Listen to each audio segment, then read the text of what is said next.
Hello and welcome to day 5 of your Advent calendar of tips for dealing with severe morning sickness and HG during the festive season. My aim being to help you have the best Christmas season possible. So as you can tell, I'm not live this morning, so I hope you'll enjoy the video just the same. I am currently in real life. I'm massaging one of my clients at the clinic, so there's no way I would have been able to squeeze in a live video this morning. So I hope this video finds you well anyway this morning. And so let's look at the tip for day 5 of your Advent calendar, which is don't volunteer to host Christmas or uninvite the people you've invited, which sounds really, really mean, but you'll thank me for it. So, I mean, there's a fair chance that you've already figured Christmas out this year. Now we know what the Christmas rules are to do with our social distancing. However, my biggest tip for you is to try and go elsewhere for Christmas. Because the last thing you want to do right now, I'm sure, well, if my experience is anything to go by anyway, the last thing you probably want to do is play hostess with a mostess on Christmas Day. I know that I was feeling so rough. The thought of having people over, it really did cause me some stress and anxiety, and consequently made me more sick, which is really sad. So anyway, I was absolutely delighted when my parents invited us to Christmas dinner when I was pregnant and suffering with our second baby. I could barely eat anything at all other than crisps and toast, and so cooking was the last thing on my mind at all.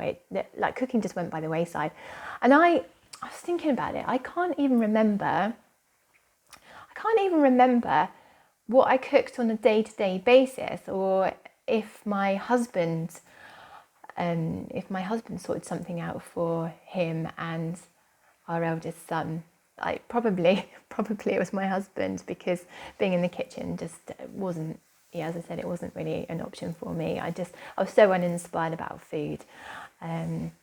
Maybe they lived off baked beans on toast or something really easy.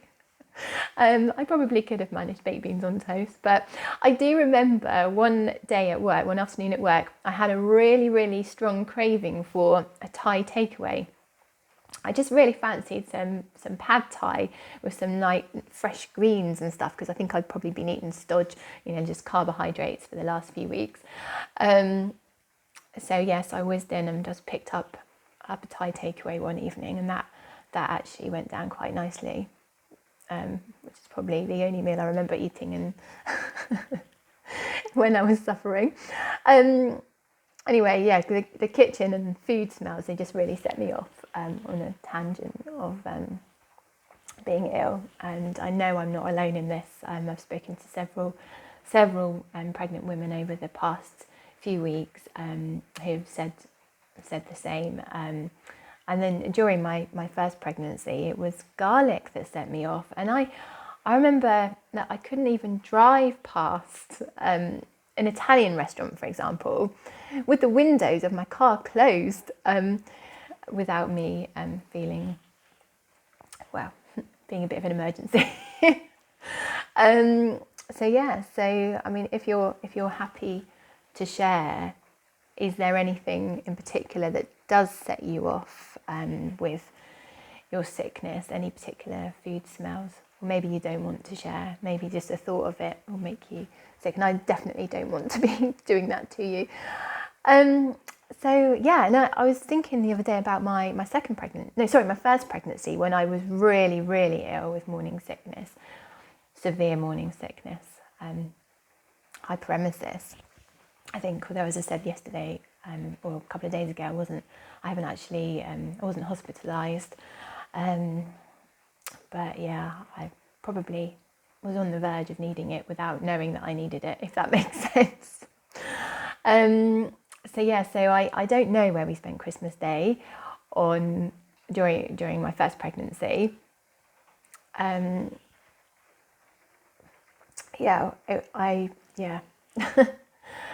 know. I was really ill up until the end, and then I was given severe heartburn and digestive issues instead in place of my sickness. So that was very pleasant. Mum, if you're watching, did I come to you? I can't remember.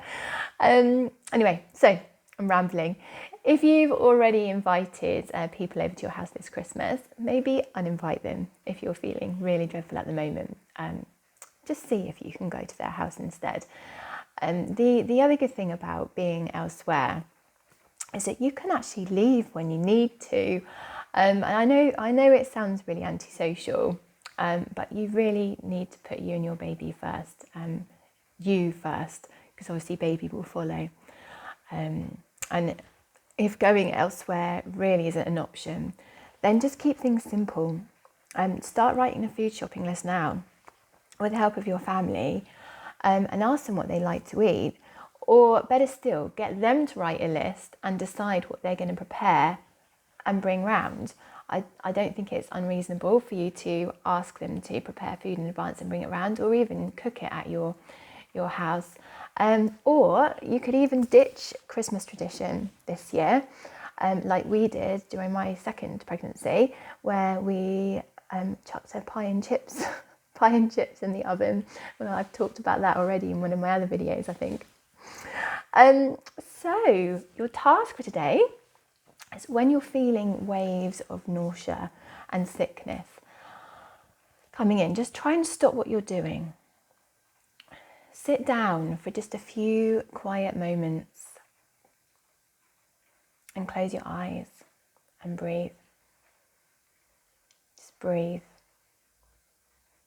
So I invite you now just to have a little practice with me, if you're willing, and then just practice at various points today, and then just as and when needed. So there are always benefits in breathwork practice, even when you're not suffering with morning sickness. And this exercise, if done regularly, will have long-lasting benefits.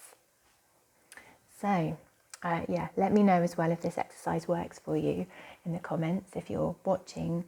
And it worked for me during my second pregnancy for sure. It didn't stop my suffering, but it did help me cope better, and it made me feel more positive, which is great. And I strongly believe that this shift in my thoughts helped me overcome my severe nausea and sickness sooner than it maybe would have done otherwise. Like I didn't suffer for nearly as long second time round than I did in my first pregnancy. I think if I hadn't have done the breathing, I probably would have remained in a state of sheer sort of panic and despair. And I really wish that I'd known more about the benefits of relaxation and breathing techniques during my first pregnancy, because I really think that my pregnancy would have been a lot different.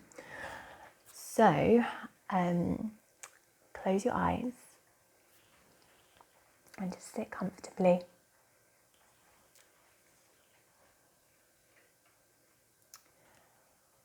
And take a slow, deep breath in through your nose and breathe deeply into your belly. Just feel your belly rising.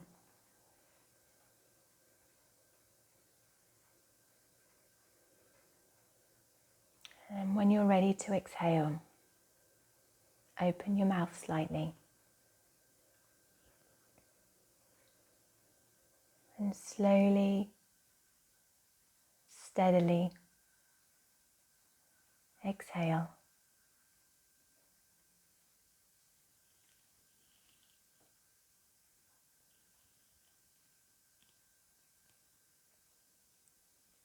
And this time, as you take a slow breath in through your nose, count your breath in.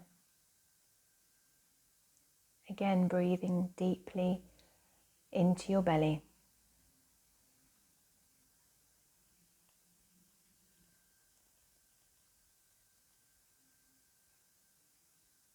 And open your mouth slightly to slowly and steadily exhale,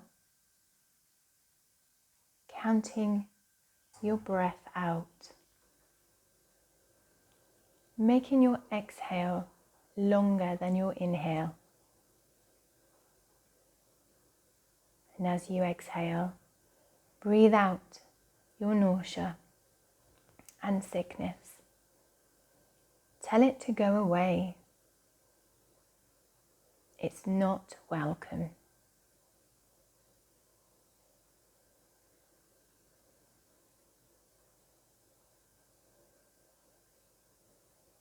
Now take a few moments to continue breathing in this pattern,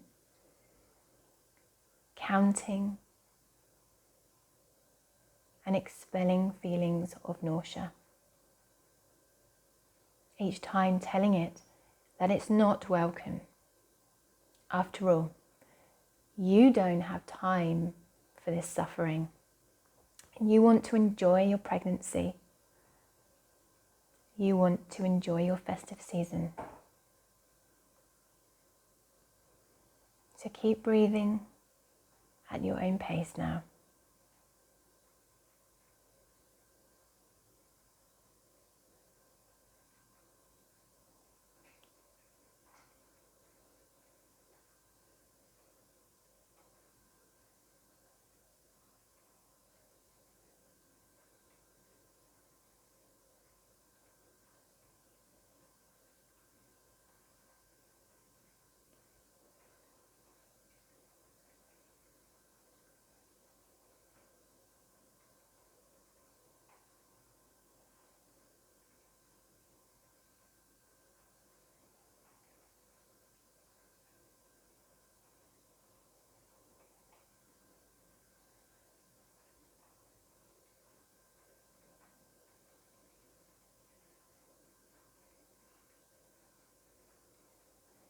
After your next exhalation, just breathe naturally and slowly bring your awareness back to the room. And when you're ready, open your eyes. And if you'd like to continue practicing this again in a moment without this video, then feel free. So I hope you found this exercise useful to calm your mind, to calm your nervous system. And I invite you to join my Facebook group if you haven't already. It's the Severe Morning Sickness and HG Collective, to offer support and advice and tips for pregnant women suffering. And obviously, if you know other people who would be interested and need support, then please feel free to invite them to join. And I will look forward to seeing you on Sunday, so tomorrow, Sunday the 6th of December at 10 o'clock for your live video. Take care, everyone. Lots of love. Bye.